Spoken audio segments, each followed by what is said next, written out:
Esse é o Luiz Felipe, mais conhecido como Mangabinha. Ele matou um policial da Core durante uma operação. Só que, em vez de ficar quieto, ele decidiu se gabar, em busca de fama.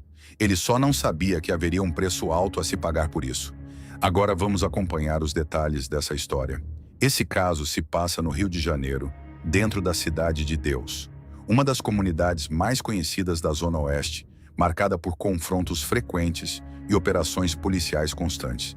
No dia 19 de maio de 2025, a Polícia Civil entrou na região para cumprir uma operação que, no papel, parecia simples: fechar fábricas clandestinas que produziam gelo com água contaminada, distribuído nas praias da Barra e do Recreio. Para reforçar a ação, agentes de uma unidade de elite estavam no apoio, entre eles José Antônio Lourenço Júnior, conhecido como Mocotó, um policial experiente, respeitado e querido pelos colegas. Enquanto a equipe avançava pelas vielas estreitas da comunidade, do outro lado já havia alguém preparado para reagir. Luiz Felipe, que naquele momento atuava como um soldado operacional do tráfico, estava escondido atrás de um ponto estratégico, protegido por um muro com uma pequena abertura usada exatamente para observar e atirar sem se expor completamente. Ele acompanhava cada movimento da equipe. Quando Mocotó desceu do blindado para avançar a pé, o cenário mudou em segundos. Sem qualquer aviso ou troca prévia, Luiz Felipe fez um disparo direto com um fuzil, atingindo o policial de forma imediata. A tentativa de socorro veio rápida, mas a situação já era crítica. A partir daquele momento, a operação perdeu completamente o controle inicial e se transformou em um ambiente de tensão extrema. O som de disparos tomou conta da comunidade e moradores tentavam se proteger enquanto os agentes buscavam conter a situação. Aproveitando o conhecimento que tinha da região desde criança, Luiz Felipe conseguiu fugir pelas vielas, desaparecendo no meio do labirinto de casas. Depois da fuga, ele se deslocou para outras áreas, levando consigo armamento e materiais ligados ao tráfico, acreditando que conseguiria se manter escondido até que tudo esfriasse. Só que foi nesse ponto que ele tomou a decisão que mudaria completamente o rumo da história. Em vez de se manter discreto, começou a se comunicar com outros envolvidos, contando o que tinha feito, como se aquilo fosse uma conquista. A necessidade de reconhecimento falou mais alto. Pouco tempo depois, ele foi além e criou um perfil nas redes sociais, onde passou a expor sua rotina.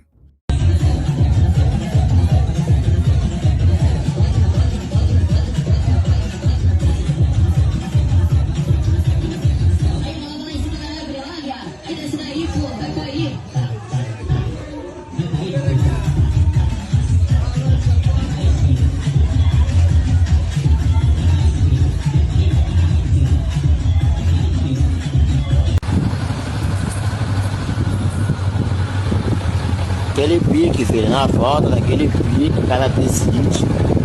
Vamos que vamos, filho. Vai de bomba. Ainda mudou.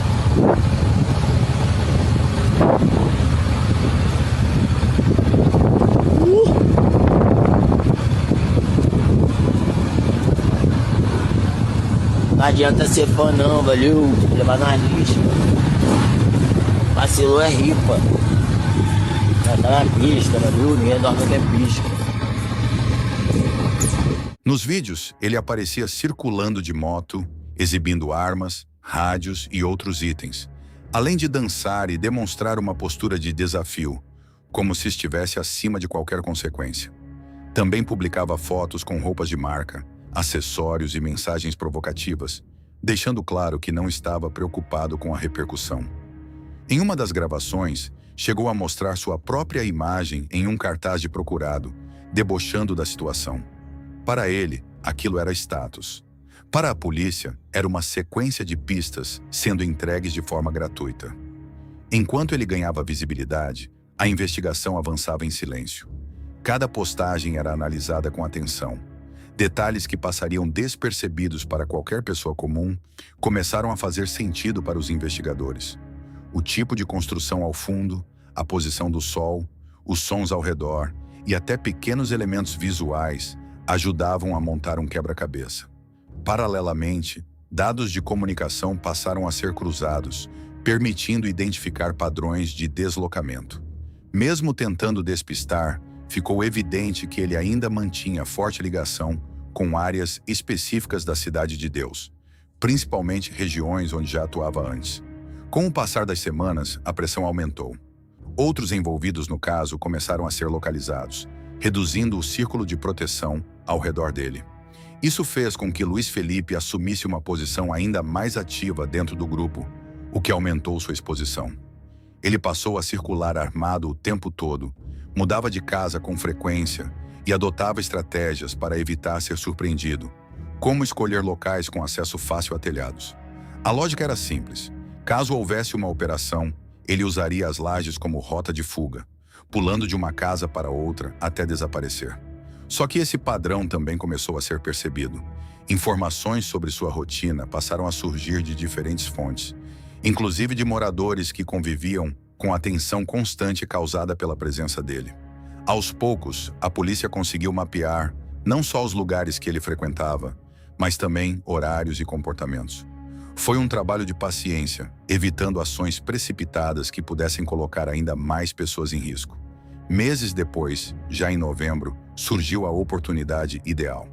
Durante a madrugada, equipes foram mobilizadas com planejamento estratégico, com o objetivo claro de localizá-lo. A entrada na comunidade foi feita ainda cedo, de forma coordenada. Ao identificar a casa onde ele estava, o cerco foi montado rapidamente. Quando percebeu a movimentação, Luiz Felipe reagiu de forma imediata. Pegou a arma e tentou fugir pelos fundos, quebrando uma janela e subindo para o telhado da casa vizinha, exatamente como havia planejado em suas rotas de escape. Mas dessa vez, o cenário era diferente. Os acessos já estavam monitorados e não havia espaço livre.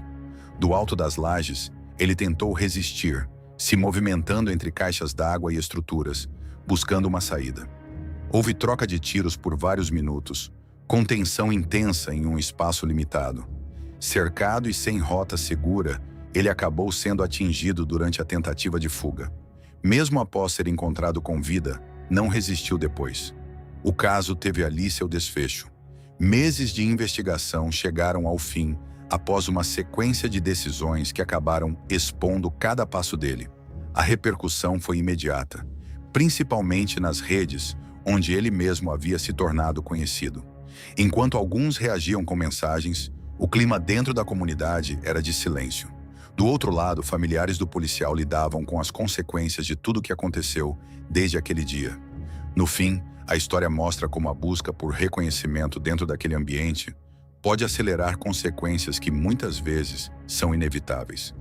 A exposição constante, somada à sensação de estar intocável, acabou fornecendo exatamente o que era necessário para que ele fosse localizado. Cada detalhe compartilhado, cada vídeo publicado e cada movimento feito contribuiu para encurtar o caminho até o desfecho.